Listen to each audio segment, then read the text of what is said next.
कि वोटर ने कहा झूठ का है बोलबाला यहाँ, एक भी नेता मिला ना सच्चाई के घर में। गांधी जी की नीतियों की बात जो भी करते हैं वो भी मुझे मिले नहीं गांधी की डगर में।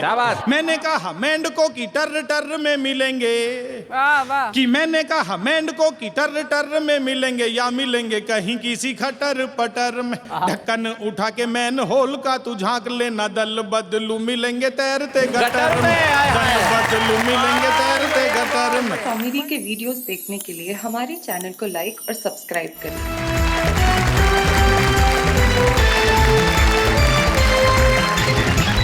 स्वागत है उस कार्यक्रम में आपका जहां पे सिर्फ एक ही सिचुएशन होती है हंसी की, खुशी की, और हम कहते हैं वाह वाह क्या बात है। हंसना जीवन में बड़ा लाभदायक होता है, स्वास्थ्यकारी होता है। हंसना बहुत अच्छा काम है, ये हमें हमारे कवि बताते हैं। कौन कौन बताते हैं? सबसे पहले मंच के इस कोने पे जिनका नाम राकेश शर्मा है, बदनावर मध्य प्रदेश से हमारे बीच में आते हैं। जोरदार देखो साहब, आदमी हंसता वही है जिसके पास अना हो, यानी कि स्वाभिमान हो। और अना हमारे सामने, अना कहती है कि वो तो कभी भी हंस पड़ती है। ऐसे नॉर्मली भी ऐसा कभी भी हंस लेती हो अना तुम? आप जैसा खूबसूरत इंसान अगर दिख जाए तो क्यों नहीं हंसूंगी भी। वाह वाह वाह, मतलब आपका भी कहना क्या है। इनका नाम अना दहलवी है। उसके बाद प्रवीण शुक्ल है, ये बेचारे 20 सालों से शादीशुदा है। ये दिल्ली के प्रवीण शुक्ल हैं, ये अना दहलवी है, ये राकेश शर्मा है। तीनों हमारे साथ हैं, और जब तीनों हमारे साथ हैं तो भाई आप तालियां बजाइए और आप घरों में बैठ के कहिए वाह वाह क्या बात है।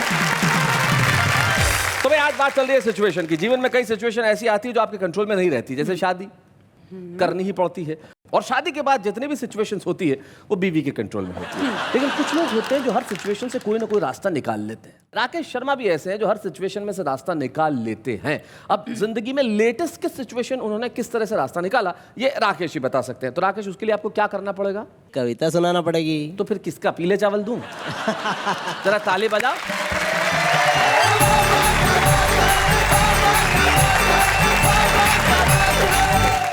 भाई साहब, पूरे देश की और मेरी एक जैसी हालत। मैं कुछ कविता में बयान करता हूँ जी। उधार मांग कर खाने का टेस्ट सर्वश्रेष्ठ। सही बात है। क्या रूस, क्या अमेरिका, उधार मांगने का बेहतर तरीका तो बस मुझ में है। अच्छा। मेरी सूझबूझ में है। मैं भारत भर में निवास करता हूँ। नॉन स्टॉप उधार मांगने का प्रयास करता हूँ। शनिवार शनिवार शनि महाराज मांगने आते हैं, एक आध रुपया खाते में लिखकर चले जाते हैं। सोचा था कल दिवाली मनाऊंगा, कपड़ों की प्रेस करवाऊंगा। सुबह सुबह जल्दी जाग गया, कपड़े लेकर धोबी की दुकान पर गया तो धोबी दुकान छोड़कर ही भाग गया। बहुत अच्छे। इस संडे तो भाई साहब गजब हो गया। अच्छा। आधी कटिंग बनाने के बाद नहीं रुक गया, बोला बाबूजी पिछला हिसाब चुकता करो। दाढ़ी कटिंग के तो जेब से भुगता करो।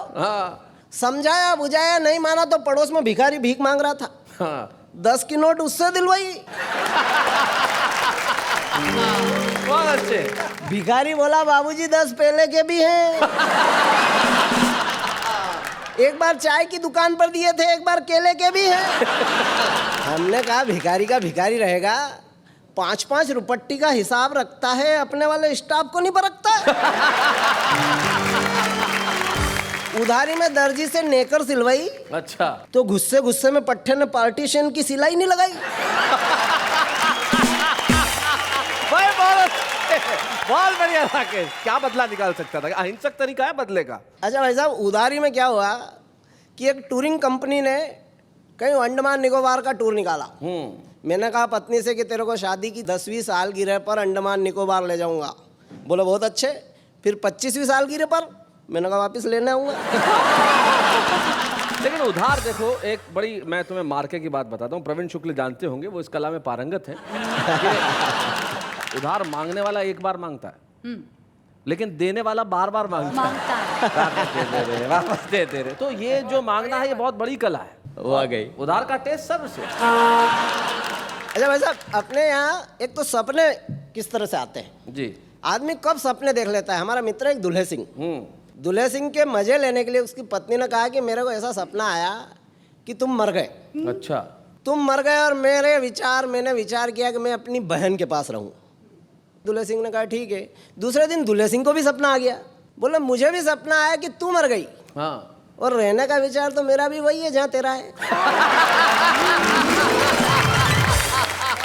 बहुत बढ़िया। अरे तुम्हें ये पता नहीं, नेहा को सपना आया पिछले दिनों अच्छा कि एक राजकुमार इसको घोड़े पे बिठा के ले जा रहा है।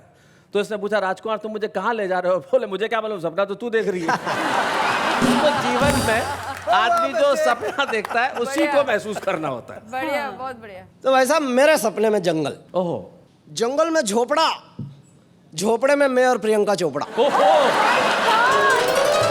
PC would be running, she'll faint. क्या सपना देखा भैया? हैं? झोपड़े में मैं और प्रियंका चोपड़ा कह रही थी काश अपने साथ शैलेश जी लोढ़ा होते। हाँ, हम भी होते। मैंने कहा मैं हूं तो सही। बोली तू तो मेरा भाई।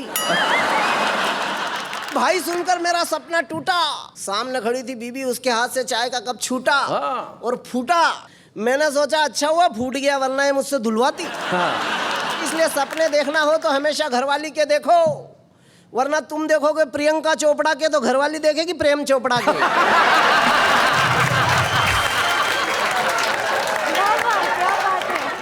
इसलिए सपने देखो घर परिवार सजाने के, सपने देखो पत्नी को रिझाने के, सपने चांद पर जाने के देखो, भागड़ा बांध पर नहाने के देखो। हल्के फुल्के सपने मत देखो, बीते कल के सपने मत देखो। सपने मत देखो सन 47 के पहले के, बिखरे बिखरे मेले के, ढलान और पतन के सपने मत देखो। गुलाम वतन के सपने मत देखो, गुलाम वतन के सपने मत देखो, गुलाम वतन के सपने मत देखो। सपने देखो कश्मीर की केसर के, सपने देखो पड़ोसी पर प्रेशर के, सपने देखो ऊंची उड़ान के, खुले आसमान के, मान और सम्मान के सपने देखो। हमेशा जीत जाने के सपने देखो, देश पर मिट जाने के सपने देखो।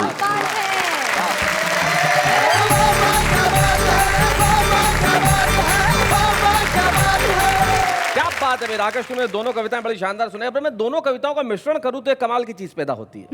हाँ, सपना देखो और सपना देखो, उसमें देखो प्यार, सपने में देखो सुखी संसार, सपने में देखो अच्छा विचार, सपने में देखो पड़ोसी देश पे प्रहार, और सपने में अगर प्रियंका चोपड़ा मिल जाए तो उससे भी मांगो उधार। तो जीवन में ये जो उधार की कला है ये बड़ी कमाल की है। तो सपना भी देखो तो भाई ऐसा देखो आदमी फायदे का सपना देखे, ऐसा छोटा मोटा सपना देखे ही क्यों? क्योंकि सपने में तो सिर्फ अपनी इच्छा चलती है, सामने वाले की क्या मर्जी चलती है। लेकिन मोहब्बत की सिचुएशन एक ऐसी होती है साहब जिसमें सिर्फ मर्जी सामने वाले की ही चलती है, और सामने वाले की मर्जी किस तरह से चलती है वो हमें बताएंगी अना देहलवी जी। जो जरा तालियां बजाइए। अना देहलवी जी हमारे देश में आए।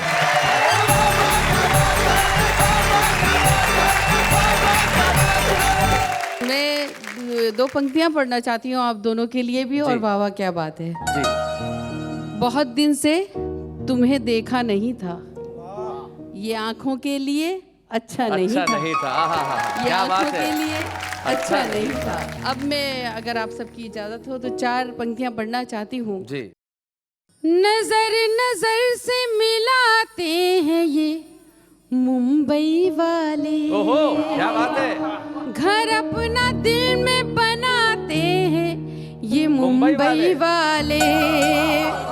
कोई बताए कि इस ख्वाब की ताबीर है क्या, कि मेरे ख्वाब में आते हैं ये मुंबई वाले। क्या बात है, बहुत अच्छे। भाई ख्वाब में तो उसके भी मुंबई से ही आया था, पर मुंबई वाली थी। मैं एक गजल सुनाती हूँ। जी इरशाद।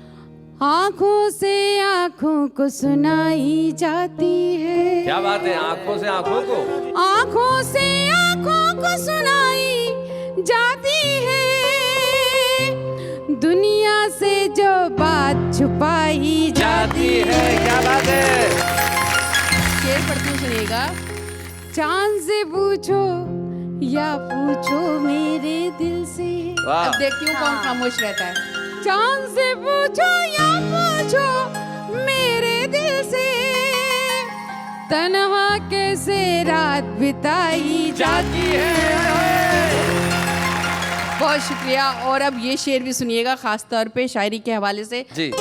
कागज की एक नाव बहा कर दरिया में, कागज की एक नाव बहाकर दरिया में, कागज की एक नाव बहाकर दरिया में, तूफानों से शर्त लगाई जाती है। तूफानों से शर्त लगाई जाती है। पेट की खातिर क्या क्या करना पड़ता है। पेट की खातिर क्या क्या करना पड़ता है। और इसमें एक मुहावरा इस्तेमाल करती हूँ, सुनिए। पेट की खातिर क्या क्या करना पड़ता है, भैंस के आगे बीन बजाई जाती है। मैंने भैंस, कुछ और मत समझ लेना, मैं भैंस की बात कर रही हूँ। जी जी जी। मक्ता पढ़ती हूँ। मक्ता उसे कहते हैं जिसमें नाम आता है, आप जी। तक पहुँचाती हूँ। इरशाद।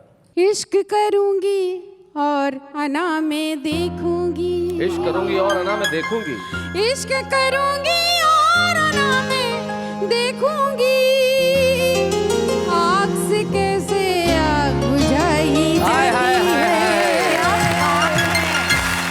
वाह वाह वाह अना भाई वाह, बहुत अच्छे। मेरे बारे में सभी जानते हैं कि मैं प्यार मोहब्बत की बात करती हूँ, तो कुछ कोशिश करती हूँ एक गीत सुनाने की। सुना। कभी कभी दिल हंसता है, कभी कभी दिल रोता है। कभी कभी दिल हंसता है, कभी कभी दिल रोता है। मुझसे पूछो मैं बतलाऊं, मुझसे पूछो मैं बतलाऊं, प्यार में क्या क्या होता है। कभी कभी दिल हंसता है, कभी कभी दिल रोता है। प्यार करो तो समझोगे तुम प्यार की बोली को, वाह। खेलोगे तो जानोगे इस आँख में चोली को। धक धक धक धक जाने क्या क्या कहता रहता है। बहुत अच्छे। प्यार के गहरे पानी में दिल बहता रहता है। क्या बात है। सब कुछ पाने की चाहत में सब कुछ खोता है। कभी कभी दिल हंसता है, कभी कभी दिल रोता है। तन्हाई में जी लगता है, भीड़ से डरता है। तन्हाई में जी लगता है, तन्हाई में भीड़ जी से डरता लगता है, भीड़ से डरता है। पल पल जीने की कोशिश में पल पल मरता है। वाह वाह। खुद से बेगाना जग से अनजाना लगता है। प्यार में अच्छा खासा दिल दीवाना लगता है। अंगारों में अपने सूखे होंठ भिगोता है। कभी कभी दिल हंसता है, कभी कभी दिल रोता है। और आखिरी बंद पढ़ती हूँ अपनी बहनों को, नेहा को भी समर्पित करते हुए।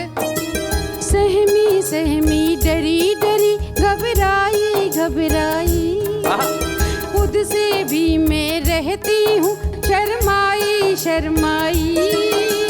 घर के कामों में भी अक्सर गड़बड़ करती हूँ। वाह वाह, क्या बात है। तन्हाई में जाने क्या क्या बड़बड़ करती हूँ। मैं करवट लेती रहती हूँ, सारा मोहल्ला सता है। कभी कभी दिल हंसता है, कभी कभी दिल रोता है। मुझसे पूछो मैं बतलाऊं, मुझसे पूछो मैं बतलाऊं, प्यार में क्या क्या होता है। कभी कभी दिल हंसता है, कभी कभी दिल रोता है।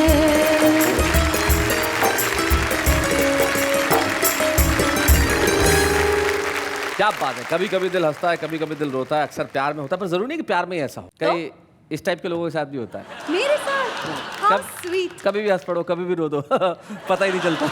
मतलब ऐसी सिचुएशन आती है, मोहब्बत में भी ऐसी सिचुएशन आती है कि आदमी का दिल और दिमाग पे कंट्रोल नहीं रहता। और जब आदमी का दिमाग पे कंट्रोल ना रहे तो वो कभी कभी हंसता है, कभी कभी रोता है। जैसे अभी हंस रही है, हंसिए रोइए, देखो है ना। मगर प्यार के लिए ऐसा हो सकता है। जरा इनके लिए तालियां बजाइए भाई, क्या बात है, बहुत अच्छा। भाई ये तो थी मोहब्बत की सिचुएशन जब अना दहलवी कहती है कि कभी कभी दिल हंसता है, कभी कभी दिल रोता है। लेकिन उस सिचुएशन के आगे की सिचुएशन क्या हो सकती है, वो हमें वही कवि बता सकता है जो जीवन में हास्य का कवि हो। और हास्य का एक ऐसा कवि हमारे बीच में बैठा है जिसके पास अब सिर्फ कविताओं में ही हास्य बचा है, जिंदगी में तो है नहीं। और जिंदगी में किस तरह से, जरा आके बताएंगे प्रवीण शुक्ल जो दिल्ली से हमारे बीच में आए।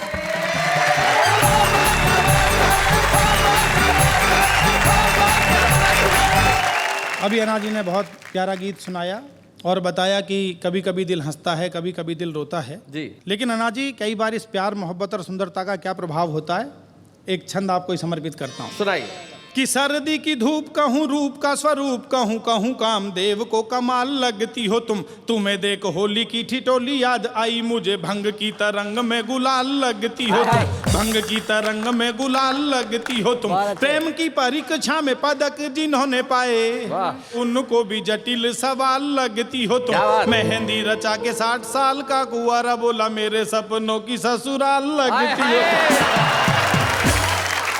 प्रवीण जी को 4 पंक्तियां समर्पित करना चाहती हूँ। जी, स्वागत। समर्पित क्या, इनको श्रद्धांजलि अर्पित करना चाहती हूँ। 4 पंक्तियां पढ़ती हूँ। गजब ये है वो निगाहों से वार करते हैं, वो मेरा दामने जा तार तार करते हैं।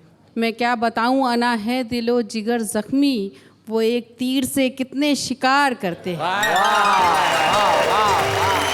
अन्ना जी, आपने कह दिया है तो मैंने भी खड़े खड़े 4 पंक्तियां आपके लिए कही हैं जी कहिए। कि जिस दिन मैं किसी आप जैसी से प्यार कर लूंगा, सबके सामने प्यार का इजहार कर लूंगा, उसी दिन जानता हूं पक्का है अपना घर दिल्ली छोड़कर हरिद्वार कर लूंगा।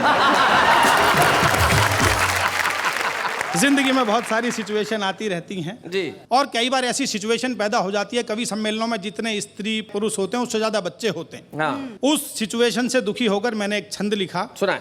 कि सम्मेलन हो रहा था, एक बच्चा रो रहा था, कविता सुनाना मुझे हार्ड लगने लगा। दूसरा छड़ी लिए यहाँ से वहाँ घूमता था, होम गार्ड का मुझे वो गार्ड लगने लगा। तीसरा दूजे को जांच रहा, चौथा नाच रहा, 5वां लेटा था, लैंडलॉर्ड लगने लगा। श्रोताओं में ज्यादातर बच्चे देख कर मुझे सभागार मैटरनिटी वार्ड लगने लगा। सभागार मैटरनिटी वार्ड लगने लगा। ये भी स्थिति हो जाती है। कई बार राजनीति में ऐसी सिचुएशन हम देखते हैं कि एक व्यक्ति आज इस पार्टी में था, कल दूसरी पार्टी में, परसों तीसरी पार्टी में। हाँ जी। इस सिचुएशन पर एक छंद और सुनिएगा जी। स्वागत है। कि वोटर ने कहा झूठ का है बोलबाला यहाँ, एक भी नेता मिला ना सच्चाई के घर में। गांधी जी की नीतियों की बात जो भी करते हैं वो भी मुझे मिले नहीं गांधी की डगर में। क्या बात? मैंने कहा मेंढकों की टर टर में मिलेंगे, कि मैंने कहा मेंढकों की टर टर में मिलेंगे, या मिलेंगे कहीं किसी खटर पटर में। ढक्कन उठा के मैन होल का तू झांक लेना, दल बदलू मिलेंगे तैरते गटर में। दल बदलू मिलेंगे तैरते गटर में। भाई प्रवीण, तुम कई सारी सिचुएशंस पे बात कर रहे हो, लेकिन मैं तुम्हें एक सिचुएशन देना चाहता हूँ। अगर तुम उस सिचुएशन पे कुछ कह सको तो फिर पता चलेगा कि तुम इस सिचुएशन में कितनी बुद्धिमत्ता से काम लेते हो। मान लीजिए ये जो है, जो हमारे साथ खड़ी है, मान लीजिए ये अपने स्वयंवर की घोषणा करती है। एक मिनट, खाली कल्पना है, इतना ओवर रिएक्शन की जरूरत नहीं। और देश के कवि वहां आते हैं, अब वो इनसे किस तरह से स्वयंवर में अपने आप को प्रस्तुत करेंगे, ये सिचुएशन पे अगर कुछ कह सको तो कुछ बात बने। एक मिनट, कल्पना भी अच्छे से ही करनी चाहिए। अब तो कवि क्या, पूरा देश कुछ ना कुछ कहने की मुद्रा में आ गया। जी शुरू कीजिए। अरे एक मिनट, शुरू करने के पहले मैं बताऊंगा कौन कौन से कवि आएंगे और बताएंगे। मान लीजिए ये नेहा है, और मान लीजिए काका हाथरसी आते हैं जो ऐसे कविता पढ़ते थे। ढाई मन से कम नहीं तोल सके तो तोल, और किसी किसी के भाग्य में लिखी ढोत फुटबॉल, और लिखी ढोत फुटबॉल न करती घर का धंधा, हाड़ बज गए पर पलंग पर पड़ा पुलंदा। अब काका जी आएंगे तो कैसे कहेंगे कि तू तो मुझको भा गई भाई तेरी चाल, जब से देखा है तुझे मन में है भूचाल। वाह वाह। अरे मन में है भूचाल, ठुमक कर डांस कर रहा, पर मन ही मन में मैं तुझसे रोमांस कर रहा। अगर मिले तू कोई तमन्ना रहे ना बाकी, इन सारे कवियों की भी तू होगी काकी। काका जी के बाद हम बुलाते हैं ओम प्रकाश आदित्य जी। वो कैसे पढ़ते थे, जरा देखते हैं। कि तू है छोटी मैं हूँ लंबा, मैं तो हूँ पूरा चंबा, कद्दू के मुकाबले में खीरे सी लगेगी तू। पूरा 5.5 फुट वृत्त मेरे पेट का है, सामने मृदंग के मंजीरे सी लगेगी तू। हिमगिरी जैसा दिव्य रूप पास में है मेरे, सामने सुमेरु के मतीरे सी लगेगी तू। तालमेल तेरा मेरा हो ही नहीं सकता है, ऊंट जी के मुंह में तो जीरे सी ऊंट जी के मुंह में तो जीरे सी लगेगी तू। चलिए, ये हुए Rejected, ओम प्रकाश आदित्य जी। अब हमारे एक बहुत बड़े कवि जो थे वो भजनों में बड़ा अच्छा करते थे, अल्लड़ बीकानेरी जी। वाह वाह। जी जी, श्रद्धालु आत्मा। कि आया हूं कपड़ों पर मैं सेंट वह लगाए के, नया नया कोट और पैंट वा सजाए के हो राम। नेहा जब मुझको देखेगी तो मैं भी शर्माऊंगा, वो मुझसे शर्माएगी तो मैं उससे शर्माऊंगा, मुझको वो माधुरी लगी तो मैं हुसैन बन जाऊंगा, भजन कीर्तन के बदले फिर इलू इलू गाऊंगा, कर दूंगा सत्य वचन को, वारूंगा तन मन धन को, लाऊंगा नई दुल्हन को लंदन घुमाए के, हनीमून मनाए के हो बहुत अल्लड़ जी और आदित्य जी बहुत बहुत मैं उनके साथ रहा हूं तो मैं जानता हूं बिल्कुल अगर वो सुनाते तो ऐसे ही सुनाते। लेकिन हाँ, एक हमारे कवि और आए, हमारे वरिष्ठ कवि वाहवा में आके गए, गोविंद व्यास जी। अगर वो कहते इनके लिए स्वयंवर में तो कैसे कहते? 2 लाइनों में ही वो बात खत्म कर देते हैं। तो उन्होंने यूं कहा कि उम्र जब किसकी आई तब ही शादी हो गई, माला लेकर क्यों खड़ी अब उम्र आधी हो गई। भाई गोविंद जी का भी हो गया, अब कौन बचे हमारे एक और वरिष्ठ कवि? हाँ भाई, वो तो मोहब्बत पे बहुत बढ़िया कहते हैं, संतोषानंद जी। अगर वो कहेंगे तो कैसे कहेंगे? देखिए संतोषानंद जी क्या कहेंगे कि लड़की तू तो है बस मेरी तकदीर के लिए, ये हार बना है मुझ जैसे ही वीर के लिए, ओ मेरा दिल है खाली,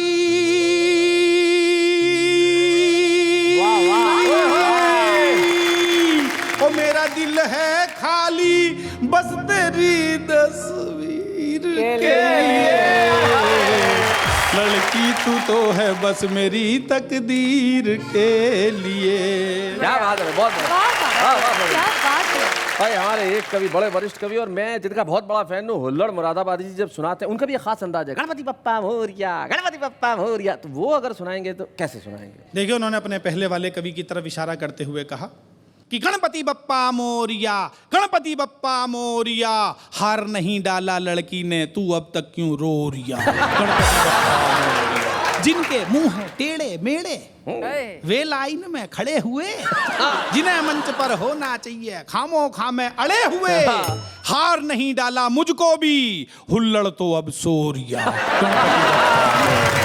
गणपति बप्पा प्रवीण भाई, मैं तुम्हारी परीक्षा ले रहा हूँ, तुम हर परीक्षा में पास होते जा रहे हो। अब मैं एक विशेष परीक्षा लेना चाहता हूँ। हमारे वीर रस के एक कवि थे, दुर्भाग्यवश दुनिया में अब नहीं है, डॉक्टर उर्मिलेश, और उनका खास अंदाज होता था, मेरी जिंदगी है इस देश के लिए, इस सारे बुरे परिवेश के लिए। अगर वो पढ़ते तो कैसे पढ़ते?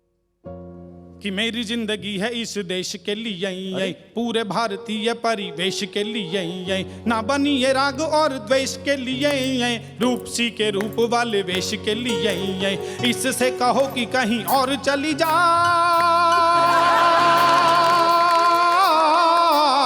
इससे कहो कि कहीं और चली जाए, मेरी और फूलों का ये हार ना बढ़ाए, वरना निकालूंगा मैं सुंदरी का दम, गाएगी गाएगी ये भी वंदे मातरम, गाना ही पड़ेगा इसे वंदे मातरम, गाना ही पड़ेगा इसे वंदे मातरम। भाई बहुत बढ़िया प्रवीण, लेकिन मुझे एक चीज बताओ, हाँ प्रवीण शुक्ल खुद अगर कहेगा तो क्या कहेगा? नेहा जी मैं कहूंगा तो क्या कहूंगा जी कहिए। कि बात जरा सुनो गोरी, तू है बाल को सी भोरी, उम्र तुम्हारी 16 साल से न ज्यादा है, उम्र हमारी भी तो तेरे आसपास ही है, हमने अभी अभी 18वीं को फांदा है, हमने अभी अभी 18वीं को फांदा है, शादी करने से दोनों के कानून टूटता है, दोनों को ही जेल होगी, बोल क्या इरादा है, अभी इंतजार कर किसी को न मानवर, 7 साल बाद 7 फेरे लूंगा वादा है, 7 साल बाद 7 फेरे लूंगा वादा है।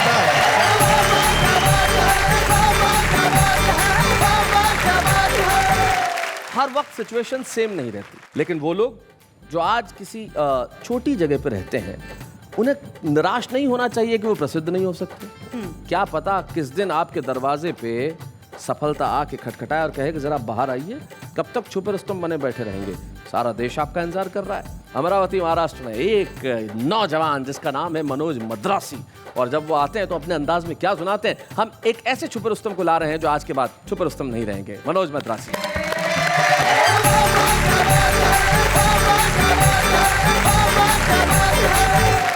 आप सभी को प्रणाम करता हूँ। वड़क्कम। अना जी मुस्कुरा रही है, अभी मुझसे कह रही थी, बोले बहुत मायूस दिख रहे हो, बात क्या है? मैंने कहा मैडम बहुत दूर से यात्रा करके आया हूँ, अच्छा नहीं लग रहा। तो अना जी एकदम करीब आके बैठ गई, बोले अब कैसे लग रहा?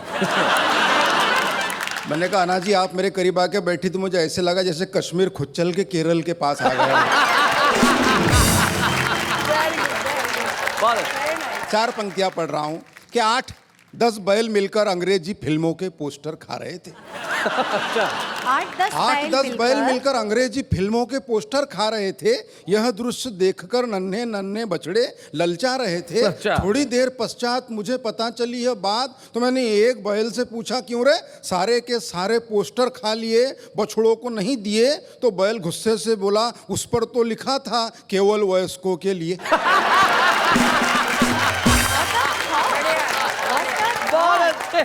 भले ही मैं मद्रासी हूँ, मगर एक सच्ची बात बताता हूँ शैलेश भैया जी। एक दिन कुछ हिंदी के अधिकारी हमारे घर आए, माता पिता जी से कहा बोले हिंदी में आपका योगदान चाहिए। अब वो दोनों मद्रासी, उनको हिंदी आती नहीं, उन्होंने मुझे सामने कर दिया, बोले इसको लेके जाइए। चार पंक्तियां पढ़ रहा हूँ कि मित्र की असफल शादी के बाद जब सफल तलाक हुआ। सफल शादी के बाद जब मित्र की असफल बहुत शादी अच्छे। के बाद जब सफल तलाक हुआ, तब तलाक के दस्तावेज पे दस्तखत के लिए मित्र के पत्नी ने पुराने संबंधों को याद करके थोड़ी सी हिम्मत करके मित्र से पूछा आपके पास पेन है क्या? हाँ। मित्र बिगड़ते हुए बोला बिछड़ते हुए भी तुमने किन शब्दों को छुआ है, अब पेन की क्या कमी है, सारा पेन तो तुम्हारा ही दिया हुआ है। अच्छा है, बहुत अच्छा है। प्रेम भाई साहब, मेरे पिताजी, मेरे दादाजी, मेरे बड़े भाई सभी पुलिस विभाग में हैं। हमारे खानदान में कोई कवि नहीं शैलेश भाई जी। सिर्फ मैं अकेला ही कवि हूँ। कभी कभी तो मेरे पिताजी मुझे गौर से देखते, आखिर गलती हुई कहाँ। एक दिन मुझसे कह रहे थे, बोले बेटा कवि सम्मेलन तो रात में रहते, दिन में पुलिस की नौकरी कर ले। मैंने कहा ठीक है। मैं पुलिस के भर्ती में गया तो कमिश्नर साहब ने मुझे ऊपर से नीचे तक देखा और बोले क्यों रे मनोज, तेरे हाथ अगरबत्ती, पैर मोमबत्ती, फिर भी तू होना है पुलिस में भर्ती? तो मैंने कमिश्नर साहब से कहा, मैंने कहा साहब मेरा सिर्फ इतना है कहना, मैं तो ये बताने आया था कि मेरे भरोसे पे मत रहना। कमिश्नर साहब मुस्कुराए, एक कांस्टेबल को बुलाए, उसके हाथ से टेप लिया, मेरे छाती से लगाया, बोले मनोज मद्रासी छाती फुलाओ। मैंने अपनी छाती फुलाई, बोले बताओ देश के लिए क्या कर सकते हो? मैंने कहा कमिश्नर साहब अपने देश के लिए अपने खून की आखिरी बूंद तक दे सकता हूँ। कमिश्नर साहब खुश नहीं हुए, फिर टेप खींचा, थोड़े ऊपर लगाया, बोले मनोज छाती थोड़ी और फुलाओ। मैंने अपनी छाती थोड़ी और फुलाई, बोले अब बताओ देश के लिए क्या कर सकते हो? मैंने कहा कमिश्नर साहब मैं अपने देश के लिए अपनी जान तक दे सकता हूँ। साहब खुश नहीं हुए, फिर टेप खींचा, थोड़े ऊपर लगाया, बोले मनोज छाती थोड़ी और फुलाओ। मैंने अपनी छाती थोड़ी और फुलाई, बोले चलो अब कोई ऐसी बात बोलो जिससे हमारी भी छाती फुल जाए। मैंने कहा साहब 2 लाख तक दे सकता हूँ। बहुत अच्छे। मगर मैं सच्ची बात बताता हूँ, मैं पुलिस में भर्ती तो नहीं हुआ, मगर जब कभी पिताजी रात में गश्त पे जाते मैं उनके साथ जाता हूँ, वहाँ से मैंने हाथ से उठा के लाया आनंद ले कि रात में गश्त के दौरान रास्ते में सो रहे कुत्ते को पुलिस वाले ने डंडे से मारा। कुत्ते ने गुर्रा के देखा और चुप हो गया बेचारा। मैंने कुत्ते से कहा अरे पुलिस वाले ने तुझे डंडे से मारा, क्या तेरे मन में उसे काटने के भाव नहीं जगे? कुत्ता बोला जगे, मगर पुलिस वाले के मुंह कौन लगे। जैसे ही पुलिस की जीप बड़ी आगे, 2 चोर आ रहे थे भागे भागे। पुलिस वालों ने चोरों को पकड़ा, अपना हाथ दिखाया तगड़ा। थोड़ी देर बाद दोनों चोर मुस्कुराते हुए जाने लगे तो मैंने चोरों से कहा बेवकूफो शर्म करो थोड़ा, चोरी करने के बावजूद पुलिस वालों ने तुमको छोड़ा। तो एक चोर बोला ऐसे ही थोड़ी छोड़ा, कुछ हमने छोड़ा तब कहीं जाके छोड़ा। बहुत अच्छे, बहुत बढ़िया, बहुत अच्छे। ये छोड़ा छोड़ी का दौर चलता रहेगा। हाँ। मैं 2 पंक्तियां पढ़ता हूं कि विषय था अपने विचार कम शब्दों में किस तरह बोले। इस विषय पर एक विचारक स्वयं 2 घंटे तक बोले। मगर मैं ऐसा कुछ नहीं करूंगा। आप कल्पना कीजिए पंडित जवाहरलाल नेहरू का जन्मदिन हम पूरे देश में बाल दिवस के रूप में मनाते हैं। वहां से मैंने कल्पना उठाने का प्रयास किया है कि बाल दिवस के दिन प्रकाश नाम का एक बालक अंधियारे में खड़े होकर सब्जी बेच रहा था। क्या बात है भाई, बहुत बढ़िया, बहुत अच्छे। बाल दिवस के दिन प्रकाश नाम का एक बालक अंधियारे में खड़े होकर सब्जी बेच रहा था। मैंने उस बालक से पूछा पालक है क्या? उसने मुझे घूर के देखा और बोला भाई साहब अगर पालक होते तो मैं सब्जी क्यों बेचता। क्या बात है, वाह वाह वाह।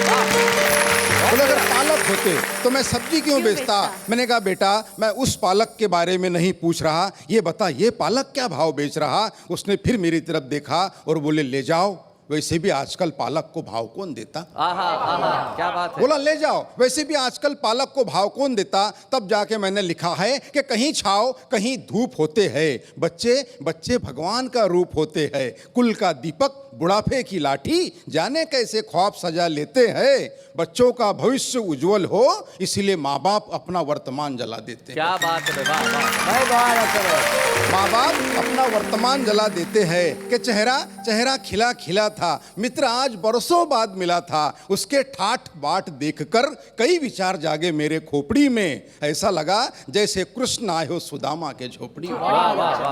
ऐसा लगा जैसे कृष्ण आए हो सुदामा के झोपड़ी में, मिलते ही बोला यार तू आ कभी, नजदीक ही मेरा बंगला है, गाड़ी है, नौकर है, चाकर है, विदेशी बैंकों में लॉकर है, सुंदर सी पत्नी है, फूल से बच्चे हैं, यह सारी बातें वो कह गया। एक ही दम में मैंने उससे पूछा माँ पिताजी कहाँ हैं? वो बोला वृद्धाश्रम में। क्या बात है। मैंने कहा दोस्त धन दौलत तो साथ में घड़ी दो घड़ी होती है, मगर याद रख जिस घर में माँ बाप होते हैं वो जगह जन्नत से भी ज्यादा बड़ी होती है। वाह वाह वाह बहुत अच्छे, बहुत बढ़िया ढंग से मनोज ने कविता सुनाई। और सबसे बड़ी चीज ये है मनोज, जो देख के मुझे बड़ी खुशी हुई, और यही इस देश की एकता का सबसे बड़ा प्रतीक भी है मनोज, आपकी मातृभाषा तमिल है, आप रहते महाराष्ट्र अमरावती में है, वहाँ आपने पढ़ाई की, हिंदी में कविताएं लिखते हैं, और यही इस देश की सांस्कृतिक एकता का सबसे बड़ा प्रतीक है। तमाम भाषाएं मिलकर हिंदुस्तान बनती हैं, और अमरावती के मनोज मद्रासी जब हिंदी में कविता सुनाते हैं ये हिंदुस्तान का सबसे बड़ा प्रतीक होता है। हम जोरदार ताली से स्वागत करें। मनोज आज से तुम सिर्फ अमरावती के नहीं सारे देश के हो जाओगे जब हम तुम्हें छुपा रुस्तम का एक स्मृति चिन्ह यहाँ प्रदान करेंगे। बच्चे हैं या बूढ़े हैं, नर है या नारी है, हंसी देने वालों के सब ही आभारी है, कविता सुनाने वाले अब सबके साथ है। क्या बात है। अब वैसे आपको बताने की जरूरत नहीं है कि नाम क्या है भाई, आप इतनी मोहब्बत करते हैं, इतना प्यार करते हैं जिसकी हद नहीं। कैसी भी सिचुएशन हो, वाह वाह क्या बात है देखना भूलते नहीं है लोग, चाहे शनिवार हो रविवार हो। और इस वाह वाह क्या बात है देखने के बाद ये हुआ है कि हर शहर, हर गली, हर नगर, हर घर में कवि हो गए। किस तरह से? इस तरह से। एक बात मैंने समझ में आई नहीं और मम्मी ने भी समझाई नहीं, मैं कैसे मीठा बोलूं जब मैंने कोई मीठी चीज़ खाई नहीं। इश्क का जिसको ख्वाब आ जाता है, वक्त समझो खराब आ जाता है, महबूब जिंदगी के आए ना आए, तारे गिन गिन के हिसाब आ जाता है। वो मुझसे बोली जीना सिर्फ मेरे लिए है, जीना सिर्फ मेरे लिए है। मैंने कहा ठीक है तू जीने से चढ़, मैं लिफ्ट से आता हूँ। पलकों पे अपनी बिठाया है तुम्हें, बड़ी दुआओं के साथ पाया है तुम्हें, इतनी आसानी से नहीं मिले हो तुम, अफ्रीका के जंगलों से चुराया है तुम्हें।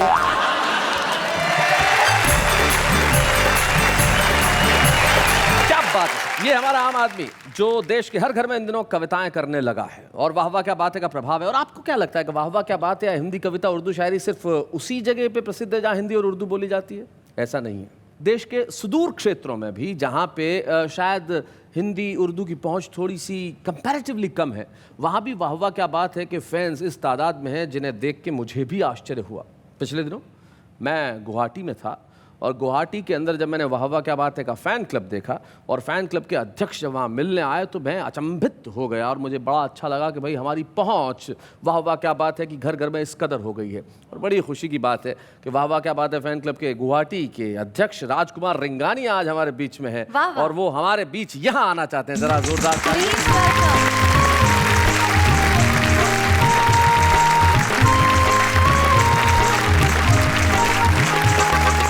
स्वागत है राजकुमार आपका। इतनी दूर से आप आए हैं, किस बात ने प्रेरित किया राजकुमार आपको यहाँ आने के लिए? सबसे पहले शैलेश भैया मैं आपको दिल से धन्यवाद देता हूँ कि मुझे आज इस मंच पे आने का मौका मिला है, और दो शब्दों में आपको दो लाइनों में कहना चाहूँगा जी। राजस्थान की आन बान और शान हो तुम, और हम राजस्थान भाइयों के लिए गौरव हो और सम्मान हो तुम। अरे क्या बात है।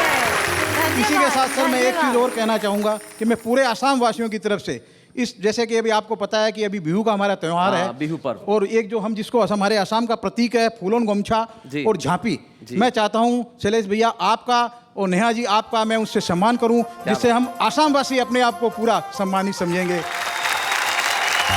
बच्चे हैं या बूढ़े हैं, नर है या नारी है, हंसी देने वालों के सब ही आभारी है, कविता सुनाने वाले सबको हंसाने वाले अब सबके साथ है। बाबा क्या बात है, बाबा क्या बात है, बाबा क्या बात है, बाबा क्या बात है, बाबा क्या बात है, बाबा क्या बात है, बाबा क्या बात है, बाबा क्या बात है। राजकुमार रेंगानिया जी ने आसाम की ओर से वाह वाह क्या बात है कि मंच को सम्मानित किया, और यकीन मानिए ये सम्मान जो है ये हिंदी कविता का, उर्दू शायरी का और हमारी संस्कृति का सम्मान है। बेशक। इस झांपी की और आपने जो सम्मान की पगड़ी हमें पहनाई है उसकी लाज रखते हुए वाह वाह क्या बात है का उद्देश्य क्या है, जो दुष्यंत कुमार अपने 2 शेरों में कहते हैं कि सिर्फ हंगामा खड़ा करना मेरा मकसद नहीं है, मेरी कोशिश है कि ये सूरत बदलनी चाहिए, और मेरे सीने में ना सही तेरे सीने में सही हो कहीं भी आग, लेकिन आग जलनी चाहिए। वाह वाह क्या बात है।